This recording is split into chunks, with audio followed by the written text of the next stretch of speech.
Roman Reigns kembali menolong Cody Rhodes. Logo SmackDown yang baru. Tanggapan AJ Lee ke alur cerita Punk dan McIntyre. Dan masih banyak lagi.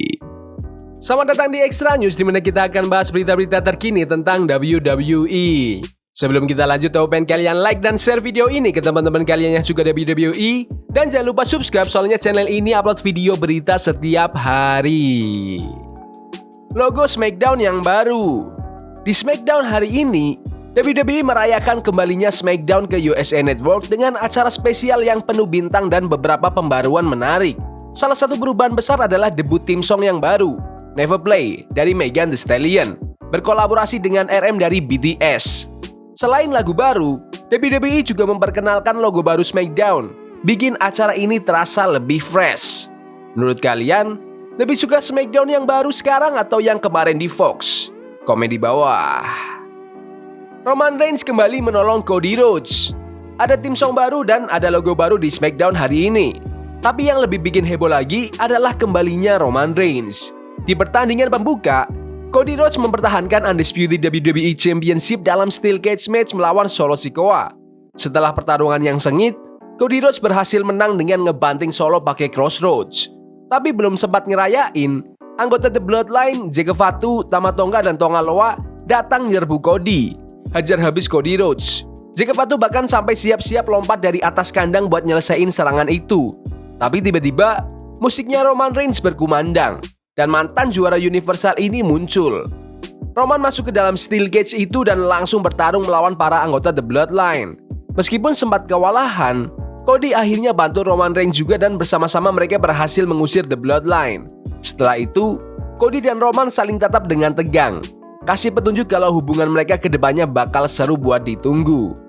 Menurut kalian, apakah Roman Reigns akan membuat Bloodline versi baru, reuni Bloodline yang lama, atau bakal bersekutu sama Cody Rhodes? Komen di bawah. Tanggapan AJ Lee ke alur cerita Punk dan McIntyre. Punk dan McIntyre udah berantem sepanjang tahun 2024. Dalam beberapa bulan terakhir, sebuah gelang yang ada nama AJ Lee jadi bagian penting dari cerita ini. Gelang itu punya nama Lee dan Larry, anjing mereka. Awalnya, McIntyre nyolong gelang itu, terus ngehancurin. Ceritanya makin memanas dan Punk bakal lawan McIntyre di WWE Bad Blood. Dalam wawancara dengan Hayley Miller dari Comic Book, AJ Lee ditanya soal storyline ini. "Aku ngomong ini dengan penuh cinta ya, aku nggak tahu apa-apa soal ini," kata AJ Lee sambil tertawa. "Aku agak aneh sih soal nonton suamiku bertanding langsung, karena aku takut, kayak bawa sial aja gitu. Jadi aku nggak terlalu ngikutin, lebih fokus ke urusan perempuannya karena itu yang aku suka." AJ Lee juga bilang dia nggak tahu apa yang terjadi dalam cerita ini, tapi dia senang karena Punk bahagia dan AJ ikut bangga. "Suamiku bakal kasih tahu aku siapa cewek keren yang lagi naik daun sekarang. Aku tuh suka banget sama orang-orang kayak Bayley dan Naomi. Mereka tuh teman-temanku. Jadi itu yang menarik buatku. Aku agak nggak tahu apa yang lagi terjadi di cerita itu. Aku cuma tahu anjingku jadi terkenal tiba-tiba. Dia bakal punya merchandise baru. Aku udah tahu soal itu. Tapi keren sih. Aku senang suamiku bahagia, sehat dan lagi berjaya. Aku bangga." Menurut kalian, apakah AJ Lee akan sukses jika kembali ke WWE? Komen di bawah. Drew McIntyre akan bikin Evolution versi baru. Evolution bukan misteri buat Drew McIntyre. Superstar WWE Drew McIntyre baru aja ikutan Reddit AMA buat film terbarunya bareng Dave Bautista, The Killer's Game. Saat ditanya siapa aja yang bakal dia masukin ke stable Evolution versi modern, di mana dia berperan sebagai Triple H, McIntyre pilih Obafemi, Bron Breakker, dan Sheamus buat peran Ric Flair. "Pertanyaan bagus, aku pilih Obafemi dan Bron Breakker. Dua orang ini punya potensi besar, dan aku lihat masa depan cerah buat mereka. Kalau ada kesempatan, aku pengen mentorin mereka. Sheamus bisa jadi Ric Flair karena dia udah tua." Di saat itu juga, saat ditanya siapa 5 pegulat yang pengen dia lawan di luar WWE, McIntyre nyebut 5 nama besar: Ospreay, Okada, Joe Hendry, Naito, dan Ishii.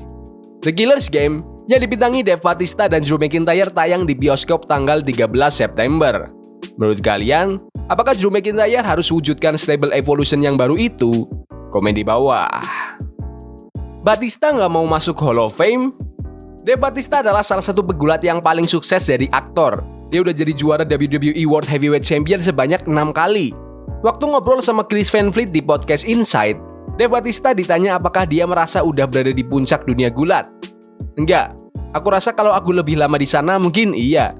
Ada bagian dari diriku yang selalu mikir orang yang tepat di waktu yang tepat. Tapi aku nggak tahu apa yang bisa ku capai kalau aku kayak John Cena atau Randy Orton yang juara 13, 14, bahkan 20 kali. Tapi aku bangga sama apa yang ku capai dalam waktu yang singkat di sana, antara tahun 2005 sampai 2010. Aku bisa bilang aku bangga akan itu. Aku pernah ngobrol sama Hunter soal masuk ke Hall of Fame, dan selalu ada bagian dari diriku yang merasa karirku nggak layak buat masuk Hall of Fame. Tapi dia bilang sesuatu yang masuk akal. Dia bilang, kamu udah mencapai banyak hal dalam waktu yang singkat. Menurutku itu layak. Tapi kalau kamu ngerasa nggak layak, coba lihat dari sisi lain. Apa yang kamu capai di luar perusahaan bikin kamu pantas jadi pegulat Hall of Fame WWE. Dan aku setuju dengan itu. Aku pikir aku udah banyak mencapai hal dan aku nggak pernah lupa asal-usulku. Aku selalu bangga jadi WWE Superstar dan aku rasa aku adalah duta yang baik buat perusahaan. Jadi kalau mereka mau masukin aku ke Hall of Fame, aku bakal dengan bangga terima itu. Menurut kalian, apakah Bautista itu nggak pantas masuk WWE Hall of Fame? Komen di bawah. Nick Khan itu orang terpenting di WWE. Mike Coppinger dari ESPN baru aja ngepost daftar orang-orang paling berpengaruh di dunia tinju, MMA, dan gulat. Presiden WWE, Nick Khan, dan Chief Content Officer Triple H masuk dalam daftar itu. Coppinger juga masukin komentar dari Dwayne The Rock Johnson buat Nick Khan. Nick Khan itu sosok unik di dunia olahraga dan hiburan. Pemimpin yang luar biasa, punya kemampuan bisnis yang kuat, dan salah satu strategi yang visioner. Dia udah ngedefinisi ulang kehadiran global WWE dan ngebuat standar baru di industri ini. Nick jadi teman dekat dan penasihat yang bisa diandalkan buatku. Juga sosok pembunuh yang kamu pengen ada di sisi kamu dalam situasi sulit. Nick Khan bergabung dengan WWE pada tahun 2020. Sejak itu, perusahaan ini memecahkan banyak rekor dan terus berkembang secara global dengan menggelar acara premium di berbagai negara. WWE bergabung dengan UFC dan membentuk TKO pada tahun 2023. Dan mereka juga dapat deal senilai $5 miliar dengan Netflix buat bawa Raw ke platform streaming itu. Presiden TKO Group, Mark Shapiro, sebelumnya juga pernah ngomongin gimana Nick Khan ngebangun hubungan WWE dengan Arab Saudi dalam panggilan pendapatan kuartal pertama TKO pada tanggal 8 Mei. Aku mau bilang Nick Khan khususnya udah ngembangin, ngejaga dan ngerawat hubungan yang kuat, meneruskan dari Vince. Mereka punya rasa percaya dan keyakinan yang kuat satu sama lain. Kita udah berhasil ngasih acara yang hebat. Mungkin kita bakal bikin lebih banyak acara.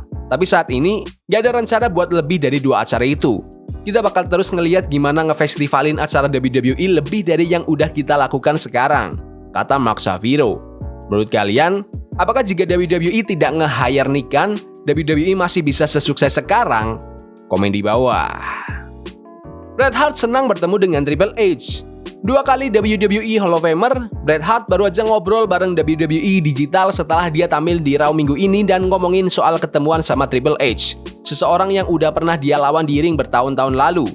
Dari generasiku, gak banyak yang masih aktif sekarang. Jadi setiap ketemu Triple H, itu selalu jadi momen yang menyenangkan, kata Bret Hart.